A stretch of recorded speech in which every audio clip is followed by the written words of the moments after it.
Today on the Extreme Channel, we're going to look at this giant, rare Spider-Man statue that, believe it or not, I got for free.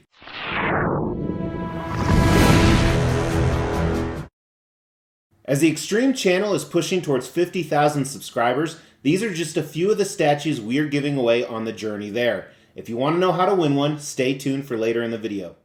Hey guys, welcome to the Extreme Channel. My name is Mr. X. We're all about extreme collectibles, and clearly there is one right here in front of me. This is a custom half-scale Spider-Man statue in the retro uniform. Let me break that down for you. Custom is a private unlicensed commission. So they only made a few of these. They made them in a few different variants. This is the retro, hence the black on the costume. They only made 5 of these, believe it or not. They made some other ones. We're going to take a look at that during value because we're going to do an extreme review on this guy today. We're going to talk about paint, sculpt, concept. And as I said in the intro, I got him for free. As a disclaimer, that's a little bit of a bait and switch. It is 100% true. I did not pay $1 to get this guy on the table. However, this guy doesn't belong to me. This actually belongs to a very good virtual collector friend of mine who, believe it or not, bought all 3 variants. So he sent this here for me to review, and I'm so thankful he did because this is a fantastic statue, and it's not just because it's so big. Although I do have to say, the size of this guy is really impressive. That's what she said. So let's kick off the review, and this is not without its faults. Now, some of them I think were preventable, some of them were not. Overall, though, it is absolutely an amazing statue. So I've only owned 2 other half scales before.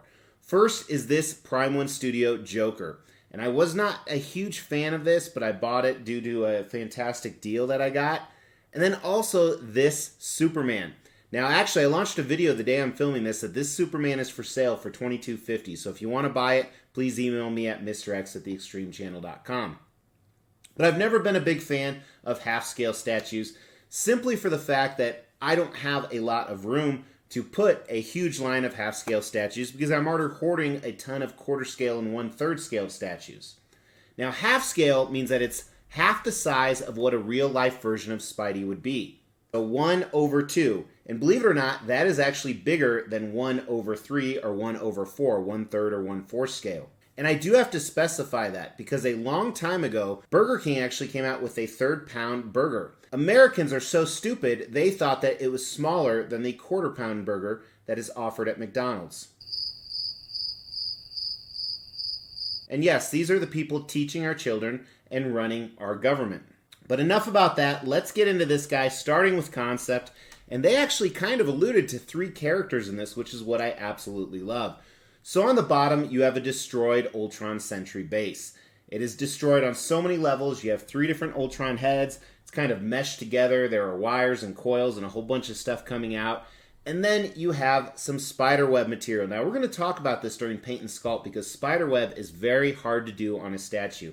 Honestly, I've never seen one that I liked. There's something about this that I absolutely hate and I absolutely love at the same time.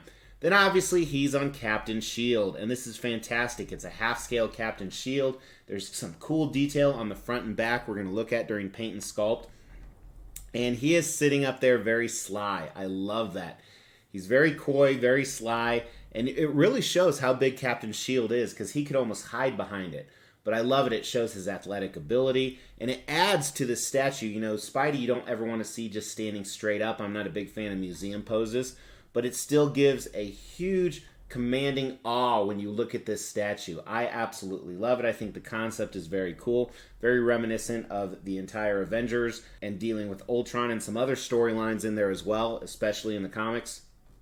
So I love the concept. It's dynamic, but it's museum at the same time. I think the concept's a 5 out of 5 on this. It's very, very impressive. Now, design, this is where a few of the issues are. Honestly, this is probably most of the issues. But before we dive into that, here is the unboxing and assembly. As expected with any half scale, it was in 2 different boxes. They had an art box in one of them. Both boxes had the standard custom black foam with the straps. Box number 1 had 2 layers. Layer had some heads and some other parts. Layer number 2 was more the body of Spider-Man, some arms. And the other box contained the base and a few other small pieces.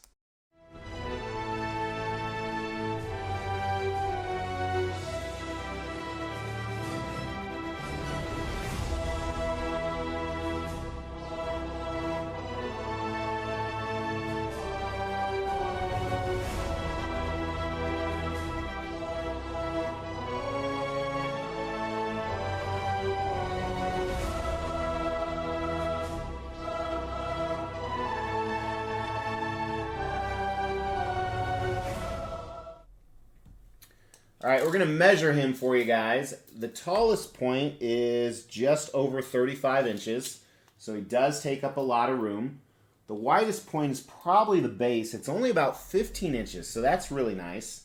And the deepest part is about 16 inches. So that is cool, because realistically, because he's up high, this makes it easier to display as far as taking up shelf room. So I do like that. Now you see a portrait down here. There are a few different renditions of the portrait. So first, here's the portrait I have on him. He has wide eyes. Now these eyes are actually, as you saw in the assembly, removable. And you can put in silver eyes instead. Or you can go with this artist rendition of the portrait, which looks very cool as well. Now it does have a light up feature, but this is where I think it fails a little bit. Right here on the Ultron heads, there is a light up feature on the inside. And I assume that it's supposed to light up via right here, the mouth and the eyes. However, that's all painted over on the inside, so the light up feature essentially does nothing. It lights up the inside of this, which you can't see it when it is attached. Now also, the Ultron heads and the antenna on the side, they're a little bit loose. Not so loose I'm worried they're going to fall out by themselves, but that is just something to be cognizant of. There are two little issues with it. One is a QC issue here on the back of Spidey. You can check that out. Sorry, Jimmy. And then the other one, when you insert him in here, you have a little bit of difficulty, and it almost always scratches up the shield. However, where the scratches are underneath his feet, so you'll never see that. So I don't think that's a huge issue, but it's something to be noted. Then lastly, got to talk about it, will this lean? You know, I'm not worried moving this around on the table like this at all. The base has a lot of weight to it, so the physics of the statue, I think they did a pretty good job. I'm not really worried about Spidey falling over. He is of decent weight, but I think it's centered pretty decent. So I think they did a good job with that. So I like that there's different portraits. I like that there's not really any seam lines. The negatives are the light up feature, which I would never use anyway, but it doesn't really work. Few QC issues, which obviously doesn't apply to every single statue. So overall, I think it's a 4 out of 5 because it's a very ambitious design. Despite the flaws, I'm impressed with what they did. Now on the paint and sculpt, as a spoiler, I think Spidey is phenomenal. I think there's a few areas on the base that could have been done better. We'll look at those. I don't even know why I said we'll look at those. Let's just look at them. That would save some time. I just wasted more time talking to you about that. All right, let's look at those. Shit, did it again. All right, so let's start with this portrait. You know, I growing up, I wasn't a huge Spidey fan. I was a huge Venom fan, so obviously I did have a number of Spider-Man comics. And it's drawn a blank, the artist for this portrait. You see it all the time. But he always has a more pronounced nose. Squinty eyes, but some of the things we're going to see on this portrait here, we'll see over the rest of the body. Here's the other portrait. Now, I did leave in two different eyes, so you can see the difference between the silver and the white. Kind of hard to tell with the bright light shining on it, but they did add a hint of blue on the white, which I think looks great. And the silver almost has like a reflective aspect to it, which is pretty cool. But they did a great job with the texture of the suit. The dotted texture throughout, and then look how clean the paint is on Spidey, especially the lines in between. You know, that had to be hand painted. They did a really great job. The anatomy is phenomenal. It's more of a adult Spider-Man in my head than a teenage Spider-Man, just because of some of the curvations of the muscle. I said curvations, that's a word. Spidey's package isn't that big, but you know, he can lift a car, so that he has that going for him. But I love how the hands are draped. Again, he just looks bored. Looks like a badass Spidey. They did a really nice job with the paint other than my little QC issue we looked at earlier. Retro symbol here on the back looks great. They added a little bit of black shading to that, which I think is good. This one's almost a little bit too dark. I really like this costume, though. I have a Marvel vs. Capcom in the same costume. But Spidey, they did an absolutely phenomenal job with him. I'm very impressed. Cap's shield does have a little mark right there, which, you know, could be battle damage. I think they did a really nice job. Again, no bleed over on the paint, looking really nice. Has kind of a reflective shine to it, which I like. The back, initially, I was like, man, these straps are cool, but the paint job, especially around where some of the silver meets, I think could have been better. Because the straps initially, I thought that they were actually mixed media. They were actually like fabric type straps, but they are fully sculpted. So that could have been a little bit better. Now the webbing. they almost added like this gloss shine to the webbing, which, you know, makes it look like something we don't want to talk about here. But, you know, but realistically, the more I thought about it, I think his webbing in real life would have kind of a fluidity, moist effect to it. So I like that, actually. The more I thought about it, the more I like it. Now the base here, a lot of gray. So I wish it had a little bit more shine to it. It does play off the shield well, though, without the lack of shine. And there's not a lot of coloring in this. You know, you see a little bit of gold right there, and then some of the broken coils and pipes sticking out here. Some of the paint's a little sloppy on the base. Almost looks like somebody different painted Spidey, which is probably the case, to be honest with you. So some of this could have definitely been done better. But you're not really going to this. I do love the battle damage on this. And the sculpt of the Sentry heads looks great. I like the orange in the mouth and the eyes. And again, when you're looking at this, unless it's up high, you're not really seeing the portrait down there.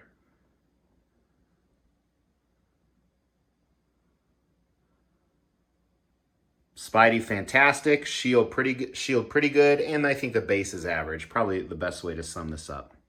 So this is one of those difficult ones. I think the base and the statue actually have different scores. But we're going to try and meld them together. And obviously, you go straight to the shield. You go straight to Spidey. So I think that's going to weigh a little bit heavier when we grade the paint and sculpt. So let's start with the paint. I think it's very clean.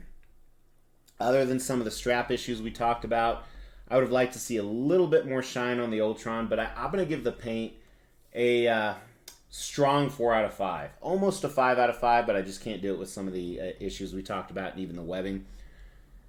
Sculpt, I think Spidey is awesome. I really do. I think I can give the Sculpt a 5 out of 5 on this, honestly. I'm really, really impressed. I like it a lot. I like it a lot. And the cool thing is they actually made a 1/4 scale version of this that had more switch outs. I have that possibly coming to the table as well. All right, so let's talk about value. Now, I know they made 5 of these. So here are the other 2 variants. One is obviously a traditional Spidey. You can see that one on the left. Then a black suited Spidey with a black and gray cap and shield. Now, I believe of the black one, they also made 5 of those. I don't know the edition size on the normal version, but I would guess very low. But this retailed for $1,500 plus shipping was $500. So you're $2,000 all in. That's really good for a half scale. Most half-scale pieces retail around $2,000 plus shipping, if not more. And this is incredibly rare. It's incredibly impressive. I think the value is awesome on this. I think it's a 5 out of 5. I am really impressed. I think they did a nice job on this, and you get a lot for that money that you're paying. $1,500 plus for a half-scale figure is unheard of. So props to them because they not only gave you a decent value, but they gave you a great product. Now, does this have the X factor? This is definitely my favorite of the 3 half scales I've seen in person. Well, I guess I've seen more in person, but that I've had in my home. I like this a lot. Definitely my favorite. I do think this has the X factor. It's really impressive. If you're a Spider-Man collector, this is definitely almost like the center of your collection.